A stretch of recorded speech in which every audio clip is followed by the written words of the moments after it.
Salve galera da Escola Cívico-Militar Professor Antônio Ferreira de Maneto, alunos aí da primeira série das turmas 1A, 1B, 1C e 1D e também demais alunos aí que acompanham os vídeos do canal. Aqui o professor Feliciano gravando mais um vídeo de física para vocês, falou moçada, já praticamente encerrando aqui esse nosso ano letivo. Vamos ver agora os últimos assuntos para a nossa prova final, dando continuidade com o estudo de calorimetria, né? Vamos falar agora sobre outra consequência das trocas de calor, que é a variação de temperatura, certo? Então ele fala aqui o seguinte, ó, durante o dia a areia e a água do mar recebem quantidades praticamente iguais de energia na forma de calor proveniente do sol, né? Então aqui durante o dia estão recebendo calor do sol, tanto a água quanto a areia. Mas a areia atinge maiores temperaturas do que a água, certo? Então a areia fica mais quente.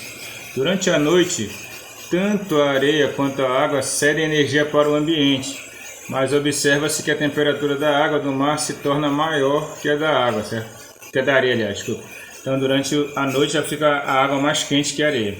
Em ambos os casos, a energia responsável em variar unicamente a temperatura é denominada calor sensível e é representada pela letra Q. Então, o calor que faz com que a variação de temperatura aconteça é o calor sensível, certo? Tanto para quando o corpo ganha como quando o corpo perde calor. Além de serem corpos diferentes, a água do mar e a areia são compostas de substâncias diferentes. Portanto, é preciso levar em conta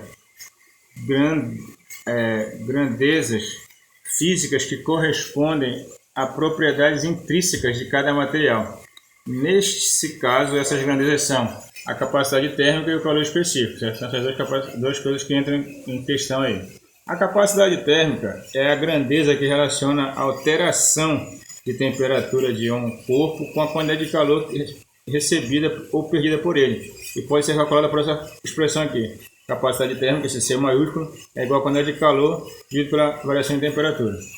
Em que o C é a capacidade térmica, geralmente medida em joules por Kelvin ou joules por grau Celsius, que é a quantidade de calor, e ΔT é a variação de temperatura, certo? No Sistema Internacional, a capacidade térmica é expressa por Joule por Kelvin, mas tanto na unidade Joule por Kelvin como na unidade Joule por grau Celsius, seu valor será o mesmo, pois uma mudança de 1 Kelvin, por exemplo, corresponde exatamente a uma mudança de 1 grau Celsius. A capacidade térmica pode ser medida também em calorias por grau Celsius. Às vezes a gente pode também usar essa caloria por grau Celsius. Sendo assim, a capacidade térmica é uma característica do corpo. Na fotografia ao lado, cada volume de água, 20 litros, 5 litros e 15 mililitros, apresenta um valor de capacidade térmica, embora sejam a mesma substância. Então, mesmo sendo a mesma substância, a capacidade térmica também vai depender do que? Da massa da substância. Por outro lado, o calor específico é uma propriedade da substância. Ele é definido como a quantidade de calor necessária para alterar a temperatura de uma unidade de massa da substância em 1 grau Celsius. O calor específico é dado pela seguinte relação. O Czinho, C minúsculo, o calor específico, é igual ao C maiúsculo, que é a capacidade, dividido pela massa, certo? Em que C minúsculo é o calor específico da substância, dado em Joule por quilograma Kelvin, no Sistema Internacional. Massa, M é a massa do corpo, né? Em quilograma no Sistema Internacional. E o C maiúsculo é a capacidade térmica do corpo em Joule por quilograma. No entanto, comumente utiliza-se calorias por grama grau Celsius também para o calor específico, sendo uma caloria por grama grau Celsius igual a 1000 joules por quilograma grau Celsius. Falou? Então, o calor específico da água também pode ser dado por 1000 joules por quilograma Kelvin, desculpa. Beleza? Então, aí às vezes eles usam 1000 também para o calor específico da água, certo, moçada? Aí vamos em frente. Veja a seguir um quadro com o calor específico de algumas substâncias. Então aqui tem algumas substâncias e os seus calores específicos. Quanto menor é o calor específico, maior é... quanto menor o calor específico, menor é a capacidade térmica do corpo, ou seja, ele esquenta mais. Quanto maior o calor específico, maior é a capacidade térmica do corpo, ou seja, ele esquenta menos. Então aqui a gente vê que o chumbo, a prata, que são metais, tudo tem calor específico pequeno. O alumínio também, latão. Já o vidro tem um calor específico um pouco maior, aí o gelo tem um calor específico maior ainda, já 0,53, né? Mercúrio 0,033, água do mar 0,93 e água doce 1. Certo? Então a água ela é a substância que tem a maior capacidade térmica, porque ela consegue armazenar muito calor sem esquentar muito. Beleza, moçada?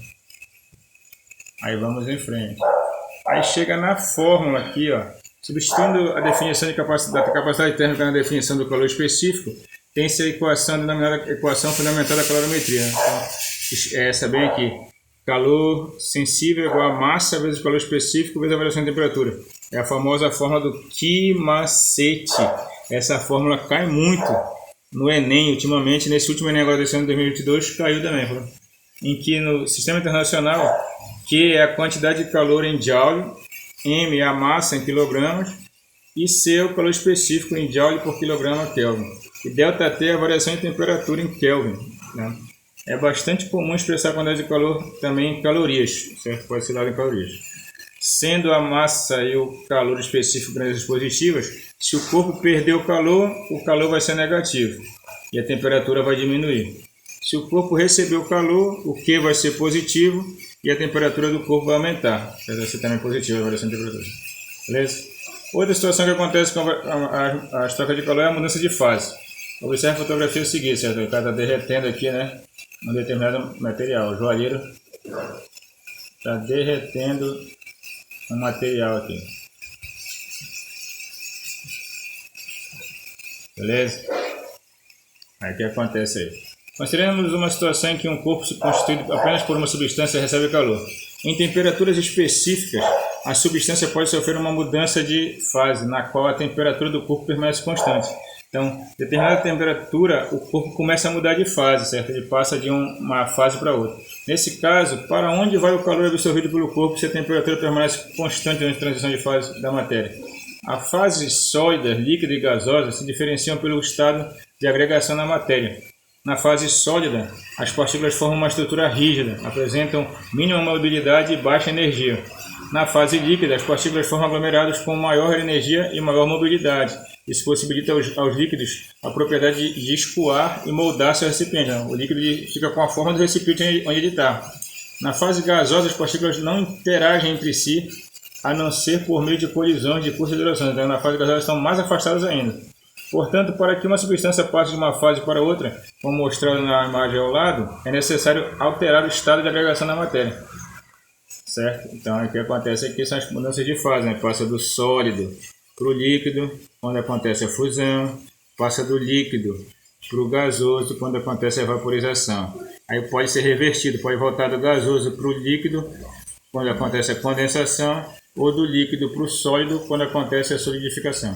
Também pode acontecer da substância passar direto do sólido para o gasoso, que é a sublimação direta, e também do gasoso para o sólido, que é a sublimação inversa. Certo? Dessa maneira, a energia absorvida auxiliando na mudança de fase altera a organização dos componentes, rompendo ou fazendo ligações intermoleculares, mas a temperatura não sofre alteração. Então, toda a energia que é usada durante a mudança de fase só serve para fazer quebrar ou religar as moléculas. Assim, a equação do calor sensível para qualificar o calor trocado durante a mudança de fase não é válida. Então, tem que ter uma outra fórmula para calcular o calor da mudança de fase. Essa outra fórmula a gente vai ver aqui, ó.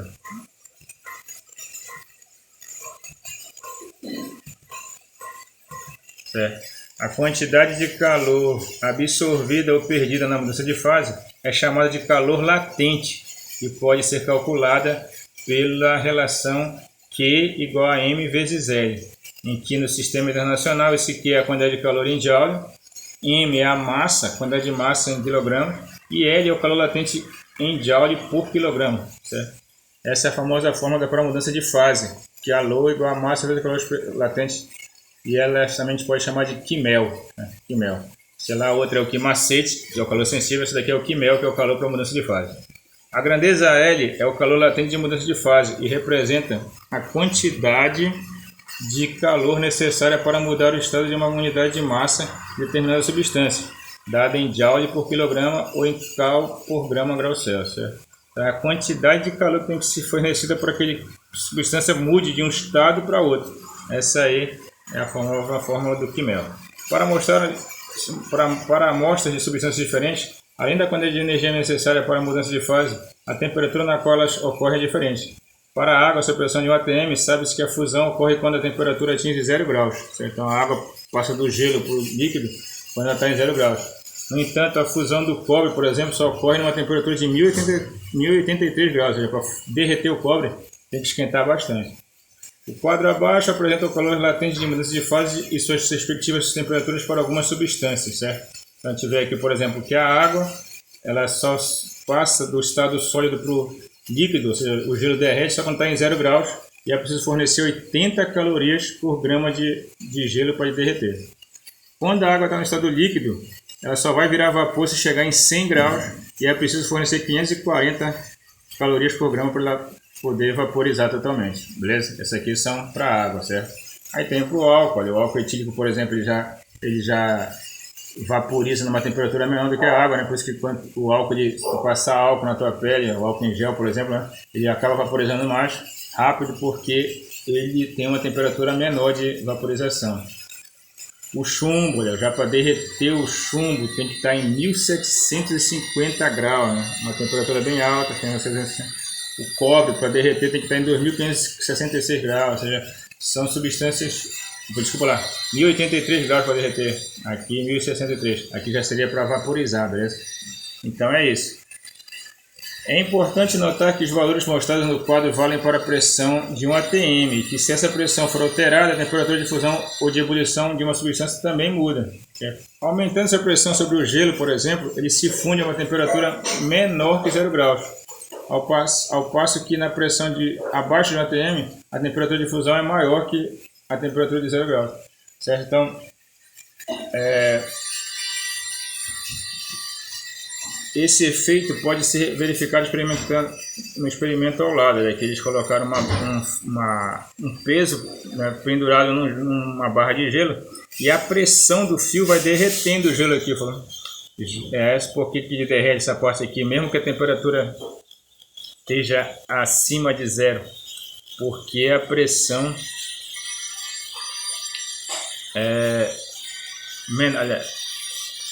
é maior, certo?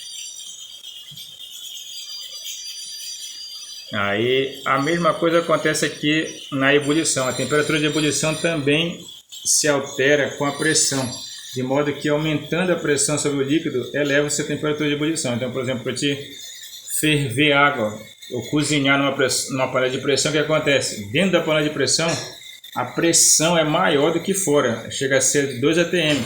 Então a água demora mais para poder vaporizar, ela chega a uma temperatura maior do que 100 graus. Ou seja, para ela vaporizar, ela chega até a 120 graus.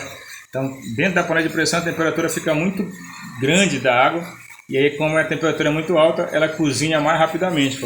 Então, a panela de pressão ela tem essa possibilidade de chegar até 120 graus de água. Porque como aumenta a pressão, aumenta também a temperatura para ela sofrer ebulição. Falou?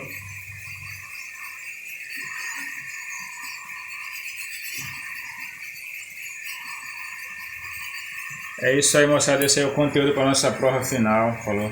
Espero que vocês tenham conseguido entender. Qualquer dúvida pode perguntar lá na sala. E na aula que vem a gente vai estar resolvendo questões que estão aí na página 96, certo? Questão de 1 até a 11. Vai estar resolvendo essas questões e já fazendo a nossa prova final. Falou? Essas questões vão servir como revisão para a prova. Logo em seguida a gente vai fazer a nossa prova. Então fiquem com Deus, seja o Senhor. Se cuidem e a gente se vê na próxima. Valeu, moçada, um abraço.